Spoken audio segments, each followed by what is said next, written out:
ভালোবাসা গোপনে হোক কিংবা প্রকাশ্যে, সেটা যদি অনুভবের হয় তবে শারীরিক দূরত্ব কোনো বিষয়ই নয়।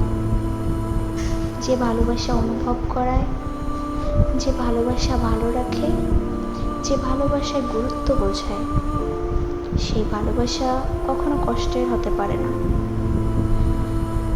আমি তোমাকে ভালোবাসি, স্রেফ এই কথাটা খুব ইজিভাবেই বলাই যায়। তবে যাকে ভালোবাসি তাকে আদৌ কি ভালো রাখতে পারি? তার মন ভালো রাখতে পারি? তার মনের যত্ন নিতে পারি? তার চোখের দিকে তাকিয়ে তার না বলা কথা, ইচ্ছে কিংবা আকাঙ্ক্ষাগুলো বুঝতে পারি? ভালোবাসা মানে এই নয় যেটা গোপনীয় থাকলেও বোঝা যায় না। ভালোবাসা বোঝা যায়, অনুভব করা যায়।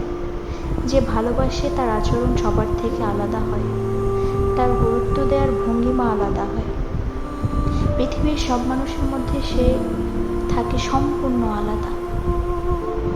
একতরফা ভালোবাসার কষ্ট বোধ হয়, তবে পরস্পরের সম্মতিতে যে সম্পর্কে ভালোবাসার নাম দিনের পর দিন একজন আরেকজনকে মানসিক যন্ত্রণা দিয়ে কষ্ট দিয়ে যায়, সেটা ভালোবাসা হয় কি করে? মন থেকে ভালোবাসলে মানুষটা ছাড়া একদমই থাকা যায় না। আর যারা দিনের পর দিন মানুষটা ছাড়া অনায়াসে থাকতে পারে, তারা কখনো ভালোবাসে না।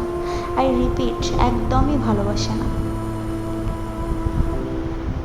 ভালোবাসা বোঝা যায়, অনুভব করা যায়। ভালোবাসার মানুষটার প্রতি অঙ্গভঙ্গি, ভাষা, কথা, আচরণ, গুরুত্ব সবার থেকে এতটাই আলাদা থাকে, দেখেই বোঝা যায় ভালোবাসার গভীরতা ঠিক কতটুকু হতে পারে।